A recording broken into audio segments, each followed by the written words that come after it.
Olá pessoal, tudo bem com vocês? Nós estamos aqui na quarta conferência teológica da FTRB e sempre nas nossas conferências nós temos algo chamado Expresso Teológico, que é um momento de entrevista, onde os nossos preletores eles tratam de outros temas com um tempo menor e com certeza para edificar a sua fé, o seu ministério. E hoje nós temos aqui conosco o pastor Wilson Porte. Pastor, muito obrigado pela sua presença, nos sentimos honrados e felizes com a sua presença aqui. Amém, meu irmão. Eu que agradeço o convite, Michel. Uma alegria estar aqui com vocês. Maravilha. Wilson Porte, ele é pastor de igreja, tá, gente? Ele não é só teólogo, né? Ele pastoreia a Igreja Batista Liberdade em Araraquara. Eu tô com uma dificuldade de falar esse nome, né? Araraquara. Araraquara. E Araraquária? Onde é que tem Araraquara? Araucária. Araucária. Araucária é aqui em Águas Claras, né? E é um pastor e teólogo, pregador e conferencista na área teológica, e nós tivemos ele aqui o ano passado na pré-conferência, e hoje está de novo aqui. Na conferência ele vai tratar do tema sobre a Trindade no contexto dos reformadores, e aqui nós vamos falar sobre ministério e academia. Esse é o tema do Expresso Teológico. Bom, primeira pergunta: teologia é somente para quem deseja o ministério pastoral? Certo, eu creio que não. Eu creio que teologia é algo que todos deveriam buscar conhecer, que todos deveriam buscar estudar. No final das contas, como alguém já disse no passado, todos somos teólogos. Todos são teólogos. Alguns são bons teólogos, outros são péssimos teólogos. Se nós perguntarmos para qualquer pessoa o que ela pensa sobre Deus, ela vai ter uma opinião sobre Deus, não é? Independentemente se a opinião dela for boa ou ruim, ela vai ter uma opinião sobre Deus. E aquela opinião vai fazer dela, ainda que ela diga, não, eu acredito em Deus e Deus para mim é amor e Ele vai levar todo mundo para o céu, e eu acredito que Deus é isso e aquilo, eu acredito que Deus voa, eu acredito que Deus trabalha, eu acredito que Deus ele muda, enfim, o que a pessoa vier a dizer sobre Deus, isso é a teologia daquela pessoa. E a pessoa pode ser uma boa teóloga ou uma péssima teóloga. Logo, a teologia não é uma coisa apenas para aquele que busca o ministério pastoral, mas para todo cristão, para todo ser humano, na verdade. Porque uma boa teologia, quando estudada e apreendida, faz com que a pessoa conheça melhor aquele que o criou e possa conhecer melhor um pouco sobre o caminho da salvação, né? Engraçado, né, Wilson, que de um tempo para cá, a teologia ela tem sido mais perceptível, e isso se dá também em virtude das redes sociais, né? Nós temos teólogos de fato e teólogos de direito hoje operando nas redes sociais. E o público, o interessante é que o público-alvo para o seminário de teologia, antigamente era só aqueles que queriam o ministério, queriam desenvolver o ministério pastoral, e parece que esse público-alvo mudou, né? Sim, exatamente. Justamente por esse interesse de conhecer um pouco melhor quem é Deus, e eu acho que essa é uma boa abertura, quebrando um pouco do paradigma passado de que seminários, faculdades teológicas, institutos bíblicos seriam apenas para aqueles que almejavam o episcopado, né, o ministério pastoral e tal. Hoje compreende-se bem de que a teologia, como mãe de todas as ciências, como já foi considerada, deveria ser fonte de estudo para todas as pessoas. Estudar teologia não faz necessariamente da pessoa uma teóloga ou um teólogo, não é?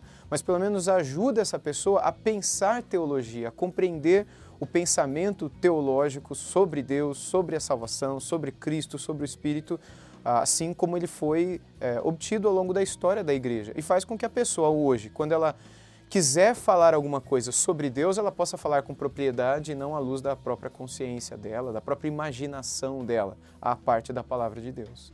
O interessante é que nesse processo tem algo que nos preocupa muito, assim, uma preocupação pessoal, essa dicotomia por um lado, a gente está observando que a teologia tem se aproximado da igreja. A cada dia que passa, até pelo crescimento da fé reformada no Brasil, tem gerado, proporcionado muitos debates e, assim sendo, a teologia parece que tem se reaproximado da igreja. Mas ainda a gente observa que há uma dicotomia entre igreja e teologia. Às vezes o seminarista, ele sai do seminário, muitos saem do seminário e parecem que quando assumem o pastorado, todo aquele conhecimento que ele teve parece que serviu somente para vestir a toga da ordenação e receber a instrumentalidade de uma denominação.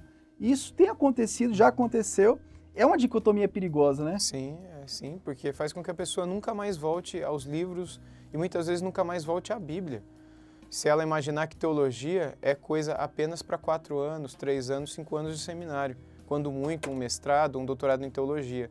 Agora, se ela entende que o estudo sobre Deus, a teologia, assim como outras disciplinas que estudam e que estão girando em torno da teologia, elas nos ajudam a ter uma cosmovisão da vida, uma cosmovisão, enfim, de tudo. Isso fará com que a pessoa continue a estudar ao longo de toda a vida dela, e não apenas para aquele período curto, né? Não apenas pastores, mas todos aqueles que buscam uma boa teologia. E eu creio que a obra de Deus, o fato de pessoas hoje estarem se voltando mais para o estudo da teologia, isso faz com que essas pessoas acabem ficando mais prudentes diante de, como a Bíblia chama, né, lobos devoradores, aqueles homens e mulheres também que se aproximam do rebanho de Deus e que enganam o rebanho de Deus e que acabam subtraindo coisas do povo de Deus que piedosamente dá a essas pessoas. Quando essas pessoas começam a estudar a Bíblia, ler a Bíblia, estudar a teologia, elas não se tornam mais presas fáceis nas mãos desses falsos profetas, desses falsos mestres, a respeito dos quais Jesus nos alertou e o apóstolo Paulo também. Portanto, eu creio que a teologia ela não pode ser algo encapsulado só dentro desses 4 anos de seminário, mas é algo que deve permanecer ao longo de toda a nossa vida. Outra dicotomia também perigosa é entre igreja e teologia e entre o pastor e a teologia também, né? Sim. Porque o evangelicalismo brasileiro, não com exceções, mas na sua totalidade, ele revela um tipo de pastor prático. Exato. E essa dicotomia também do pastorado e da teologia trouxe muitos desarranjos para o Brasil, né? Sim. Teve um crescimento, vamos dizer, dos evangélicos que cresceram no Brasil, né? Segundo os dados do censo, mas ao mesmo tempo a gente imagina como houve um crescimento tão forte sem uma formação teológica que acompanhasse esse crescimento. Fazendo com que esses pastores sejam extremamente pragmáticos, né? Com que esses pastores trabalhem em cima daquilo que funciona, daquilo que dá certo, daquilo que faz a obra, o trabalho, a empresa crescer. E para isso você não precisa muito de seminário, você precisa de matérias envolvidas com empreendedorismo, matérias relacionadas à neurolinguística, matérias relacionadas a crescimento de igreja baseado em coisas que funcionam ou não, ou seja, o pragmatismo. Então, quando você estuda e trabalha e vive dentro desse contexto, para que teologia? Para que estudar? Para que ler a Bíblia? Para que pregar a Bíblia? O mais interessante é você se envolver com questões políticas, com causas sociais, com missões assistenciais, como se fossem coisas da igreja, coisas principais da vida de uma igreja. Portanto, o que a gente viu no passado e a gente ainda vê, infelizmente, em larga escala, que é esse envolvimento da igreja com coisas que nada tem a ver com a palavra, só mostram o quanto estas igrejas do passado e do presente estavam e ainda estão distantes da Bíblia e da teologia. E por isso acabam enfraquecendo, acabam morrendo, porque não é isso que alimenta o povo, não é isso que faz com que o povo mantenha-se vivo diante de Deus, né? Wilson, sabe outra coisa que tem me instigado bastante, eu tenho conversado com alguns líderes também, é sobre outra dicotomia que se cria entre o professor e o pastor, a cátedra e o púlpito. Certa feita, um jovem chegou para mim e falou assim, olha, eu fui ensinado no seminário de que aquilo que eu estou aprendendo aqui no seminário, não necessariamente eu posso aplicar no púlpito, né? O Justo Gonzalez, ele fala justamente ao contrário, né? Ele fala dessa coalizão perfeita entre cátedra e púlpito, né?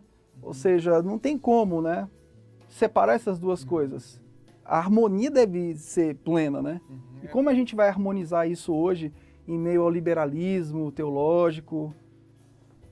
Enfim, se a gente tem a Bíblia como fundamento do ensino e da pregação, a gente tem um único fundamento que liga as duas coisas praticamente. Então, a gente ensina pregando, prega ensinando, e aquilo que é ensinado nos seminários, os institutos, faculdades teológicas, inevitavelmente vai acabar desaguando no ensino bíblico dentro da igreja, dentro dos grupos pequenos que a igreja possui de estudo, dentro da escola dominical, dentro da própria exposição bíblica que o pastor fará, daquilo que ele aprendeu no seminário, porque a base é única, é o fundamento da nossa fé, é a Sagrada Escritura. E isso é o que baseia aquilo que a gente ensina no campo acadêmico, assim como aquilo que a gente ensina no campo eclesiástico, não é? Na vida da igreja, no dia a dia.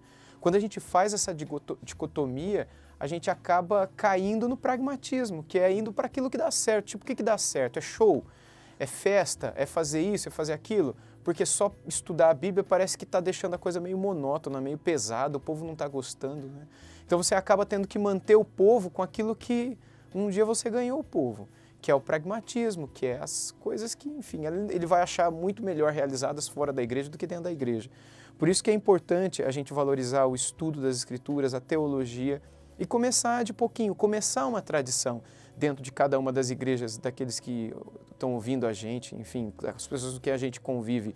Se uma igreja tal, ela não tem o costume de estudar tanto assim, comece aos poucos, crie-se uma tradição. Uma cultura, né? Uma cultura de estudo, que começa com poucas coisas, e a própria palavra gera em nós uma sede, uma fome cada vez maior dela mesma. É óbvio que quando você está longe da palavra, se você coloca o povo para ouvir um estudo de 2 horas, eles vão dormir, ninguém vai aguentar aquilo lá, porque eles não estão acostumados com aquilo. Mas se você começa com pouco, você vai perceber que vai ter uma hora que eles vão substituir tudo o resto só para poder estudar a Bíblia, porque ela é encantadora. Justamente. Agora, a última dicotomia, a última separação que se criou, acho que no século XIX, em detrimento do liberalismo teológico, alguns seminários se tornaram liberais e outros seminários recuaram. Foram para o campo igrejeiro e lá ficaram, graças a Deus por isso.